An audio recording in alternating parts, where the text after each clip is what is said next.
성경 말씀 우리 함께 한번 같이 한번 읽겠습니다. 시작. 이에 스스로 돌이켜 가되 내 아버지에게는 양식이 풍족한 품꾼이 얼마나 많은고 나는 여기서 주려 죽는구나. 내가 일어나 아버지께 가서 이르기를 아버지여 내가 하늘과 아버지께 죄를 얻었사오니 지금부터는 아버지의 아들이라 일컬음을 감당치 못하겠나이다. 나를 품꾼의 하나로 보소서 하리라 하고 이에 일어나서 아버지께로 돌아가니라. 아직도 승거가 먼데 아버지가 저를 보고 측은히 여겨 달려가 목을 안고 입을 맞추니 아들이 가로되 아버지여 내가 하늘과 아버지께 죄를 얻었사오니 지금부터는 아버지의 아들이라 일컬음을 감당치 못하겠나이다 하나 아버지는 종들에게 이르되 제일 좋은 옷을 내어다가 입히고 손에 가락지를 끼우고 발에 신을 신기라. 그리고 살찐 송아지를 끌어다가 잡으라. 우리가 먹고 즐기자. 이 내 아들은 죽었다가 다시 살아났으며 내가 잃었다가 다시 얻었노라 하니 저희가 즐거워하더라. 아멘. 우리 성경에서 가장 인기 있는 인기 드라마입니다. 요즘 들려오는 소식 가운데 제 귀에 가장 호기심 있게 들려온 소식은 러시아에서 있었던 예비군 징집령입니다. 30만 명을 동원하기 위해서 푸틴이 예비군 징집령을 내렸다고 해요. 그랬더니 러시아 전체가 반대 시위로 들끓고 많은 사람들, 많은 가족들이 러시아를 빠져나가기 위해서 지금 아주 시끄럽다고 합니다. 그 러시아를 탈출한 사람들은 자기 조국, 자기 고향을 등지고 버리고 새로운 세계를 향해서 나아가고 있는 것입니다.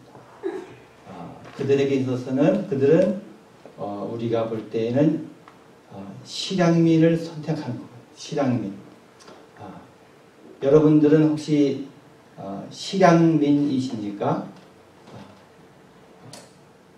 이 실향민이란 단어를 사전에서 찾아보니까 쉽게는 고향을 잃어버린 사람들인데 좁은 의미로는 6.25 전쟁 이후 분단으로 인하여서 이북에서 내려온 분들이나 또 최근에 탈북을 선택한 사람들, 이렇게 고향에 가지 못하는 사람들을 가리키고 또 넓은 의미로는 자이든 타이든 간에 고향을 등지고서 고향을 찾아갈 수 없는 사람들을 가리키는 말이라고 합니다.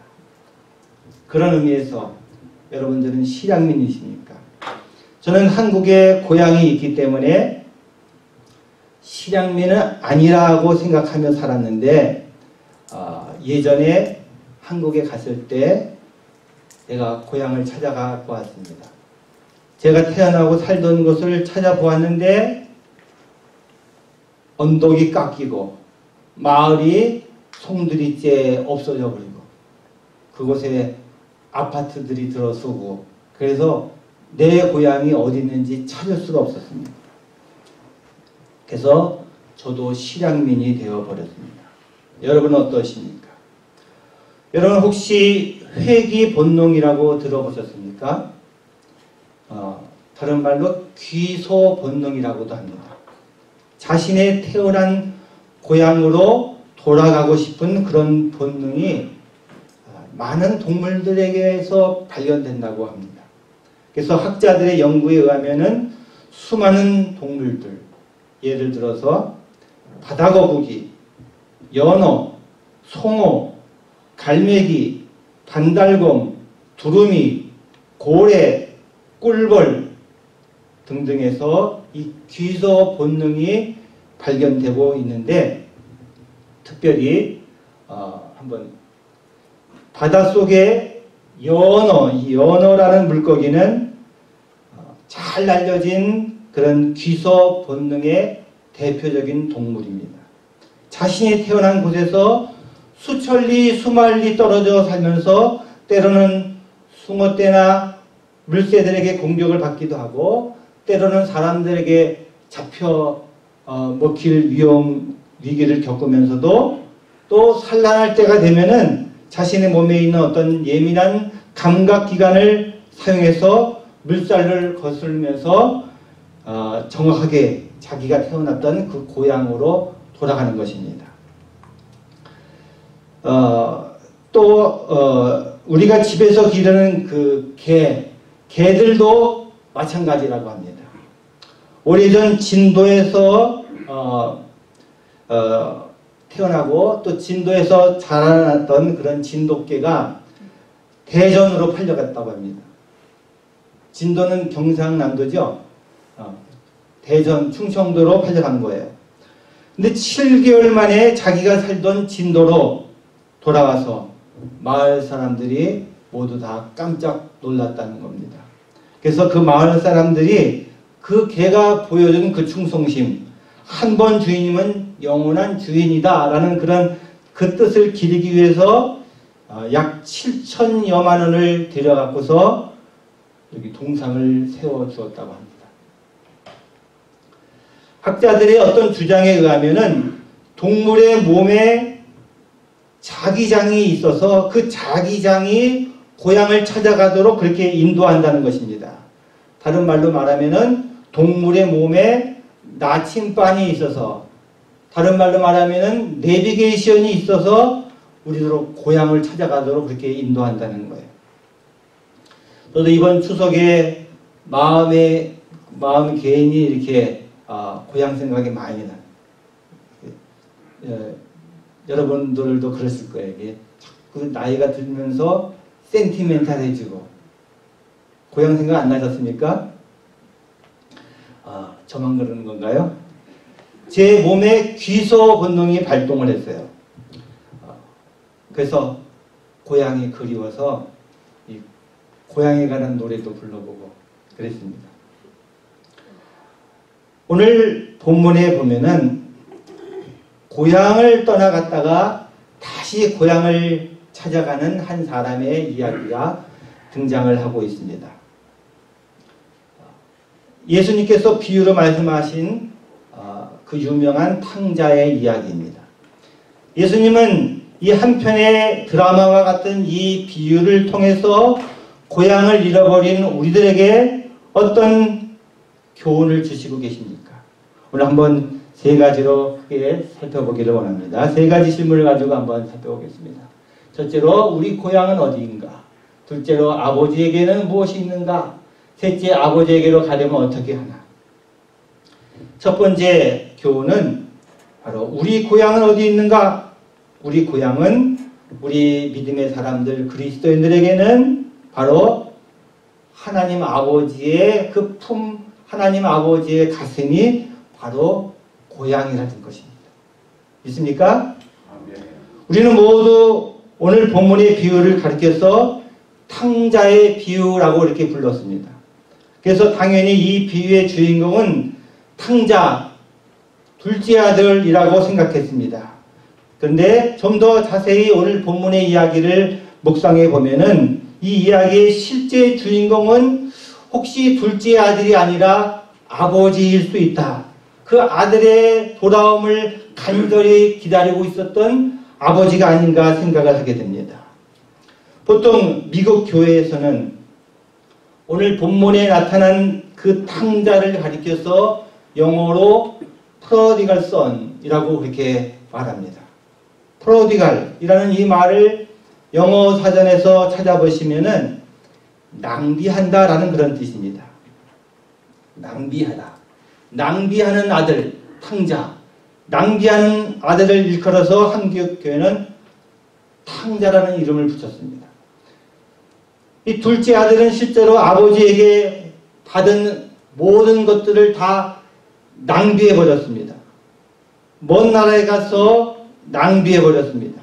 물질도 낭비해버렸고 귀한 인생의 시간도 낭비해버렸습니다. 가족 간의 관계도 잃어버린 그런 아들이 되어버렸습니다.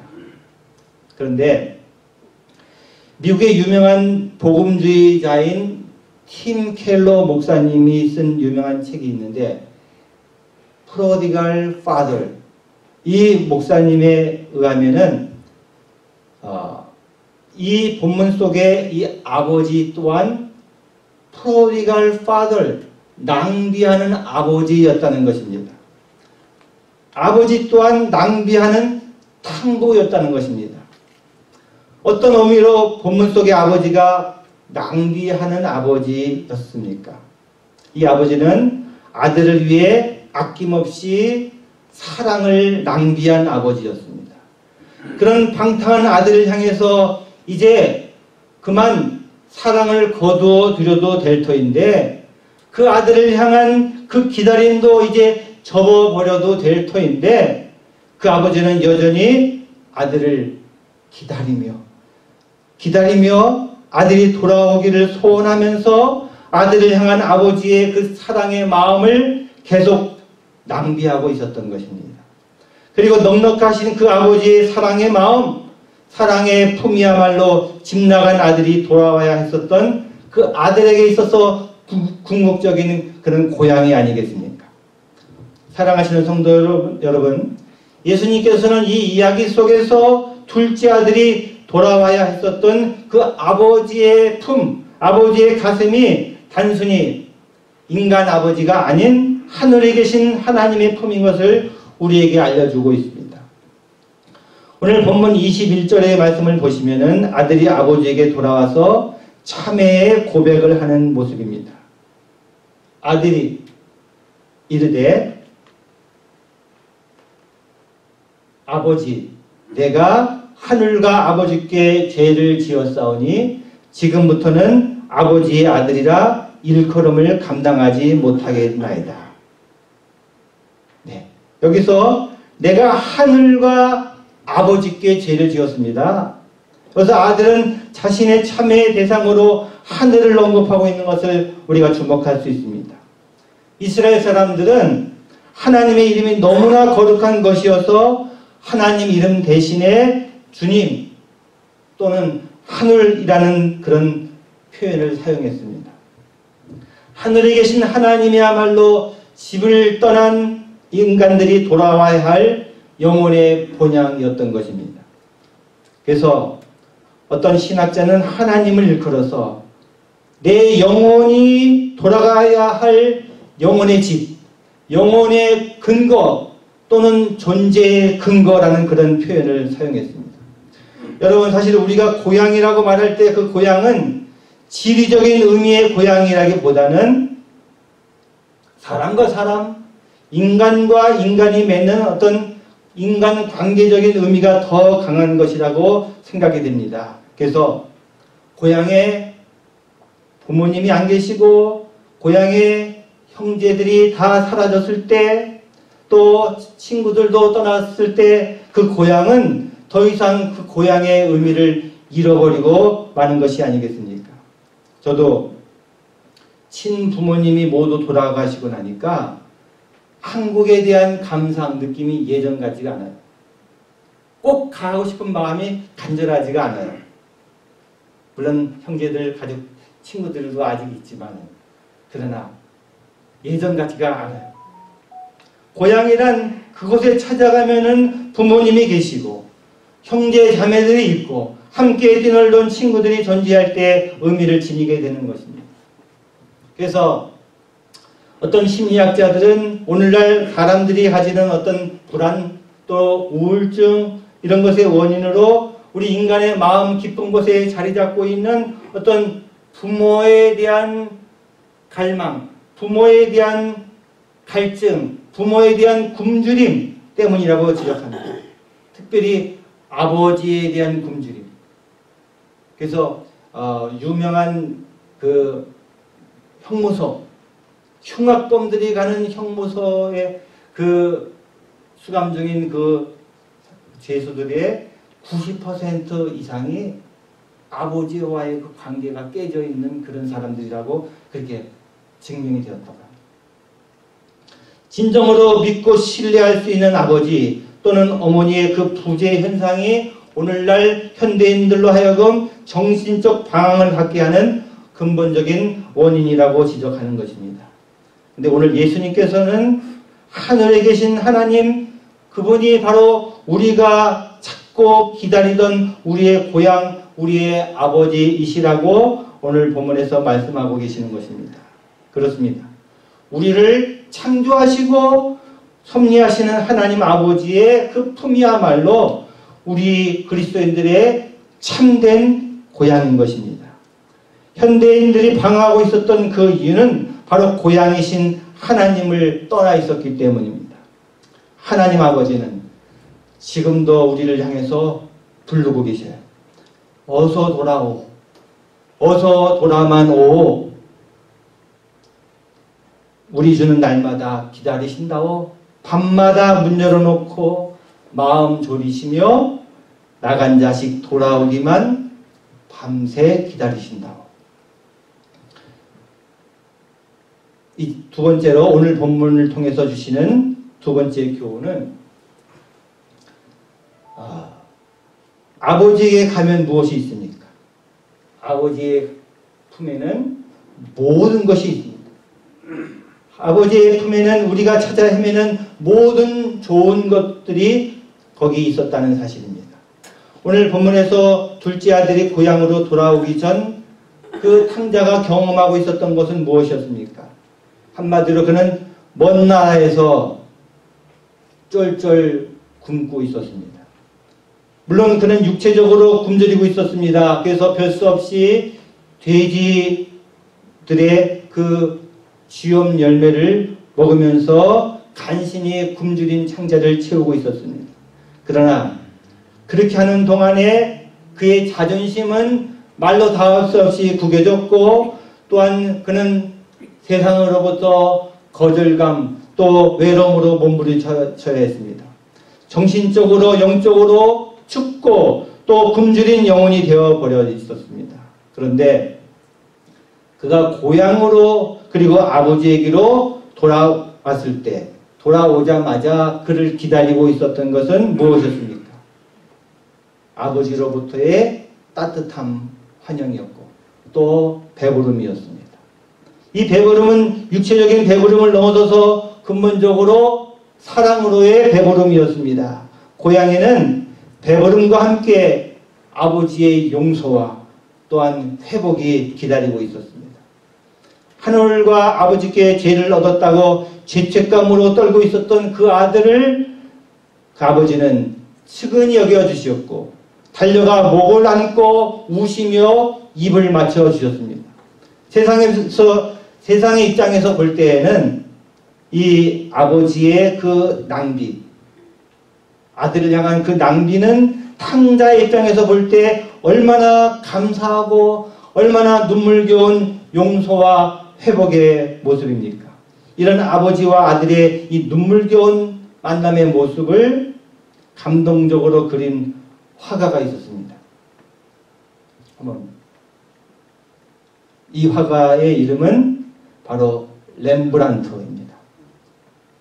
렘브란트의 탕자의 귀향이란 작품입니다.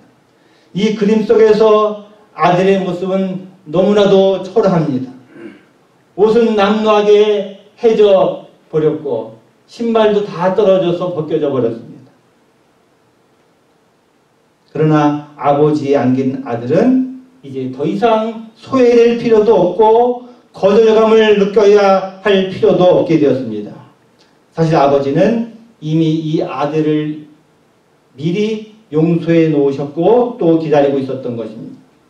아들이 돌아오는 그 순간에 그는 조건 없는 아버지의 용서와 받아들여짐을 경험하게 된 것입니다.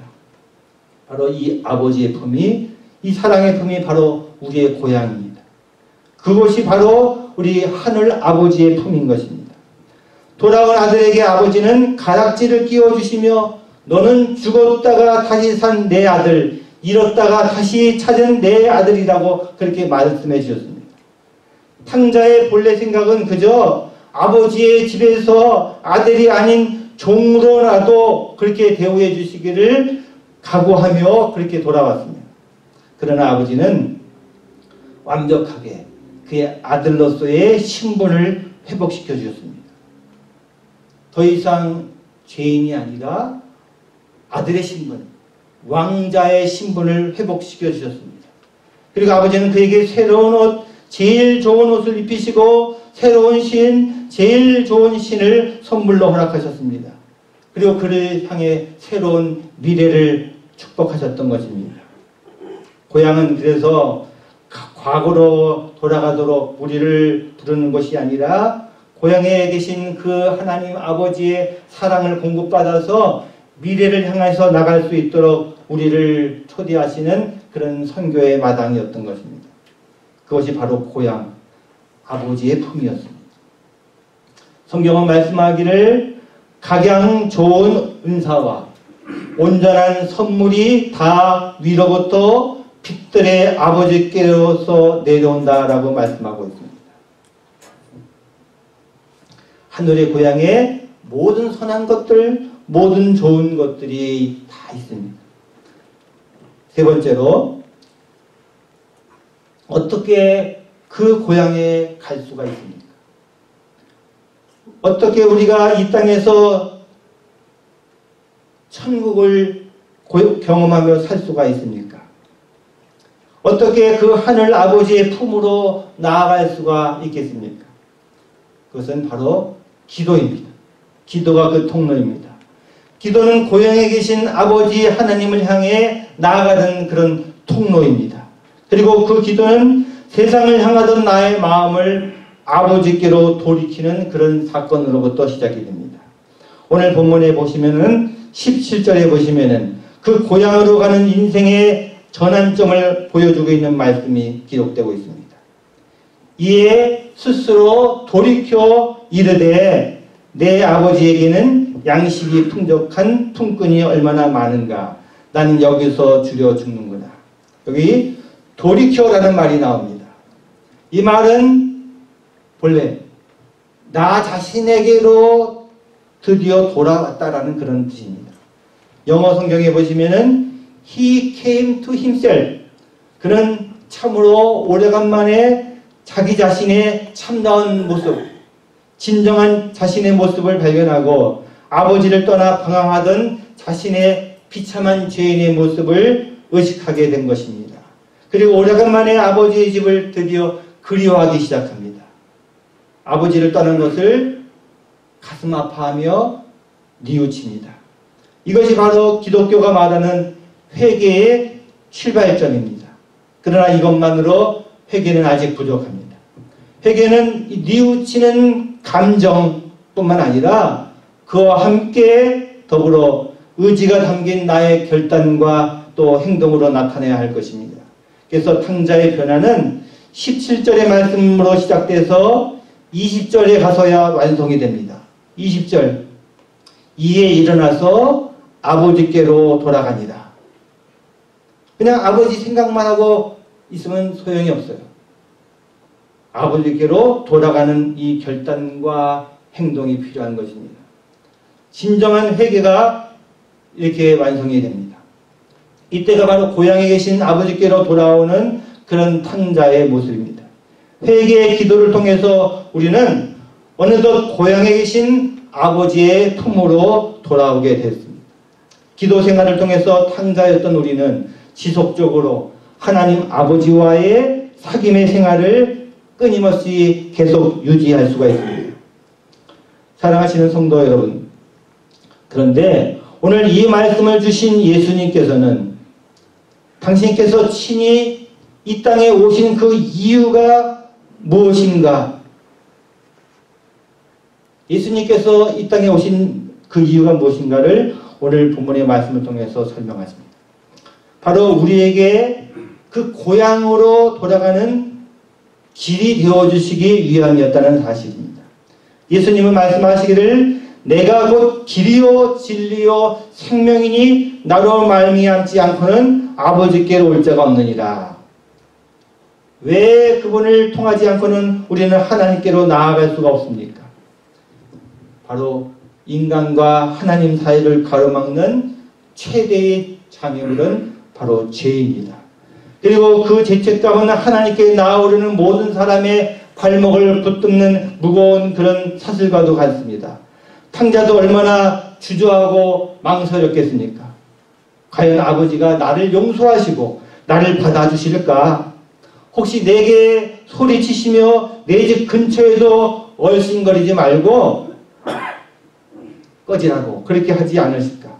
실제로 예수님 당시에 많은 사람들, 특히 바리새인들은 하나님을 향한 그런 무서운, 마치 미국 경찰관 같은 그런 하나님으로 알고 있었던 것입니다.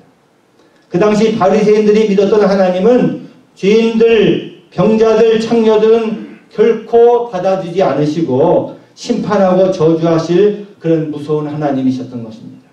그래서 바리새인은 이런 하나님을 보여주기 위해 일체의 그런 사회적인 약자들과 상동도 하지 않고 있었던 것입니다. 그런데 예수님은 어떻게 하셨습니까?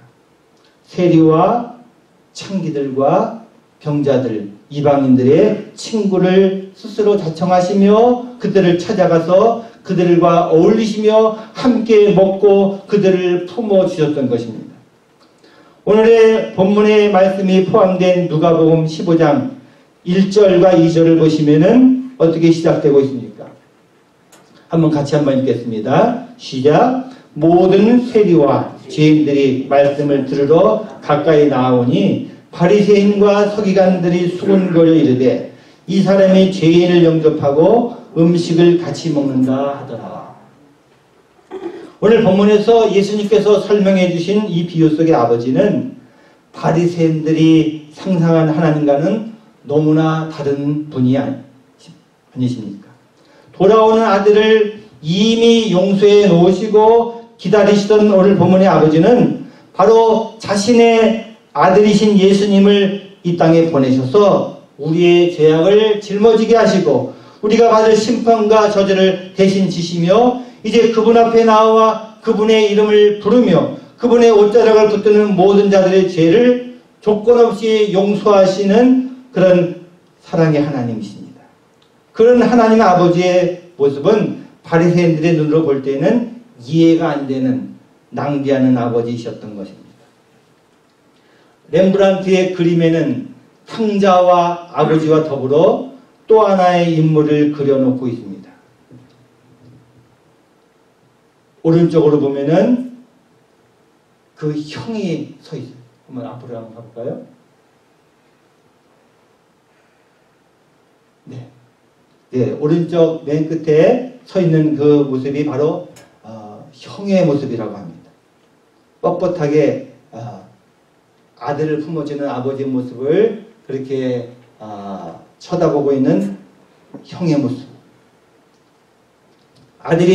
동생이 돌아왔는데도 기뻐하지 못하고 저런 녀석은 내쫓아야 한다고 소리치는 맏아들, 맏형의 모습이야말로 바리새인들이 믿고 있었던 정죄하시는 하나님이셨던 것입니다. 그러나 예수님을 통해서 우리에게 고백된 하나님은 예수님을 우리에게 보내주셔서 예수님으로 하여금 당신의 잃어버린 동생들이 돌아올 수 있도록 친히 그 길을 활짝 열어주시기 위해서 우리의 죄를 대신하여 십자가에서 피 흘리심으로 말미암아 그 보혈에 자신의 그 부끄러운 삶을 적시는 사람마다 용서받은 자로 사랑받은 자녀로 나아갈 수 있도록 새로운 길을 열어주셨던 것입니다. 예수님이 바로 우리가 고향에 갈 수 있도록 새로운 그 길을 열어주셨습니다. 이제 우리는 용서받은 자로 사랑받은 자로 구원받은 자로 우리를 이끌어 가시는 선한 목자 되신 그분의 인도함을 따라 우리의 영원한 고향에 도착하는 그날까지 아직도 고향을 여전히 모르고 고향을 잃어버리고 추위에 떨고 있는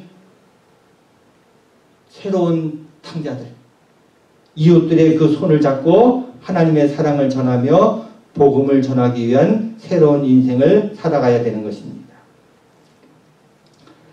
고향이 그리운 계절입니다. 고향을 떠나서 고향을 잃어버린 실향민으로 살아가는 우리들에게 새로운 고향이 너무나 분명하게 주어졌습니다. 우리 그리스도인의 고향은 너무나도 확실해졌습니다. 하나님의 품이 바로 우리들의 고향입니다. 그리고 그 고향에는 모든 것이 다 있습니다. 풍성한 것들로 하나님께서 예배해 주셨습니다. 각양각색 선한 것들로 가득 차 있습니다. 여러분, 브루스 윌킨슨이라는 작가가 쓴 그 야베스의 기도라는 책 아시죠? 그 책을 보시면은 그 책에는 많은 기도 응답의 간증들이 담겨져 있습니다. 그 책에 보면은 존슨이라는 사람이 죽어서 천국에 가서 사도 베드로를 만나는 장면이 나옵니다. 베드로가 존슨을 데리고 천국의 여기저기를 안내하면서 어떤 창고처럼 생긴 그 허름한 건물을 지나가는데 그 건물은 창문은 하나도 없고 오직 문 하나만 달랑 달려 있었습니다. 존슨이 보기에 이상해서 이 건물은 무슨 건물이냐고 베드로에게 물어보았습니다. 베드로가 안타까운 얼굴을 하면서 그 창고 안으로 존슨을 안내를 했습니다. 안으로 들어가 보니까 거기에는 바닥에서 천장까지 선반들이 놓여 있었고 각 선반에는 리본이 묶여져 있는 상자들이 아주 나란히 깔끔하게 그렇게 정리되어서 쌓여 있었습니다. 근데 그 상자들 앞에 사람들의 이름이 쓰여져 있어서 존슨의 이름이 적힌 자신의 그 상자도 거기 있었습니다. 그래서 이것들이 과연 뭐냐고 그렇게 물어보니까 베드로가 긴 한숨을 쉬면서 이 바보야, 이것은 네가 세상에 사는 동안 네가 기도만 하면은 하나님께서 주시려고 준비해 두셨던 것들이야 라고 이렇게 대답하더라는 것입니다. 존슨이 한 번도 그 복을 구하지 않았기 때문에 그 상자들은 응답받지 못한 채 거기 그대로 놓여 있었던 것입니다. 구하기만 하면은 주실 것으로, 그리고 찾기만 하면 찾을 수 있도록, 문을 두드리기만 하면 열릴 수 있도록, 기도만 하면 응답받을 수 있도록 그렇게 준비해 두셨다는 것입니다. 고향에는 모든 것들이 있습니다. 아버지의 품에는 모든 것들이 있습니다. 용서가 있고 회복이 있고 하나님의 자녀라는 신분 회복도 있고 그리고 기도 응답이 있습니다. 삶의 목적과 비전도 있습니다. 사랑하시는 성도 여러분, 그런 의미에서 기도는 고향으로 들어가는 문입니다. 기도는 고향에 계신 하나님의 품 안에 들어가는 길입니다. 그 하나님의 품 안에 온갖 좋은 것들로 가득 차 있습니다. 그리고 그 아버지가 또한 나를 기다리고 계십니다. 집안의 등불을 밝히며 내가 오기를 기다리십니다. 가락지와 제일 좋은 옷으로 나를 입히시고 송아지를 잡아서 잔치를 여실 것입니다. 그 아버지의 고향에 함께 들어가시는 저와 여러분이 되시기를 주님의 이름으로 간절히 축원합니다. 네, 마지막으로 찬양 하나 같이 한번 또 전에 한번 집사님 전에 네. 아니 전으로 네. 그리고 한 번 더 안 돼요? 안 되나 봅니다. 네, 한번 기도하겠습니다.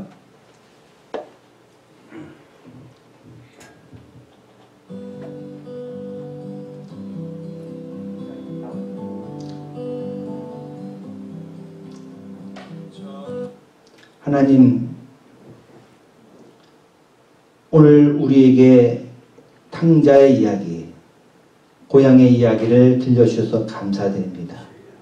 고향을 떠나서 이방 땅에 살면서 외국인과 나그네로 살아가면서 야곱의 고백처럼 내 나그네 길의 세월이 얼마 못 되나 험악한 세월을 보내었다고 고백한 것처럼 외국에서 가진 고생과 험난한 인생을 우리도 보내고 있습니다. 그래서 더욱 고향이 그립고 또 외롭고 또 서럽기도 한데 오늘 말씀을 통해서 나의 참 본향은 이 세상이 아니고 바로 하나님의 품이라는 사실을 깨닫게 하시니 감사합니다. 이제 저희가 두 번째로 얻은 하늘의 고향만은 절대로 절대로 잃어버리지 않는 자들 되게 하여 주시옵소서. 그 아버지 품 안에는 모든 것이 있어서 우리를 죄악에서 구원하시는 구원과 용서가 있고, 우리를 용납하시고 품어주시는 사랑도 있고, 날마다 부어주시는 풍성한 은혜가 있고, 구할 때마다 주시고 찾을 때마다 찾게 하시고 문을 두드리면 열어주시는 기도의 응답이 있다는 확신을 가지고 살아가게 하여 주시옵소서. 나를 하나님의 자녀로 나의 신분을 확실하게 높여주시고 비전도 주시고 사명도 주시고 용기도 주심을 감사드립니다. 그 본향 바라보며 이 땅에서는 여전히 우리가 이방인과 나그네일지라도 입만 열어서 그 아버지를 부르면은 그 고향이 내 마음속에 들어온다는 사실, 하나님이 내 안에서 느껴지고 고백된다는 사실을, 그 하나님께서 내 기도에 응답하신다는 사실을 기억하며 살아가게 하여 주시고, 그래서 하나님과의 교제 기도를 통해서 하나님과의 교제와 사귐을 끊임없이 이어가는 저희들 되게 하여 주시옵소서. 그래서 날마다 우리 마음속에 따뜻한 고향의 아름다운 사랑의 꽃들이 피고 은혜의 열매가 맺히며 감사의 고백들이 있는 믿음의 삶들이 되도록 인도하여 주시옵소서. 그리고 더 나아가 아직도 돌아오지 못한 제2, 제3의 탕자들, 그들을 또한 아버지께로 인도하는 그 사명 저희들 감당하는 저희들 될 수 있도록 인도하여 주시옵소서. 예수님의 이름으로 기도드리옵나이다. 아멘.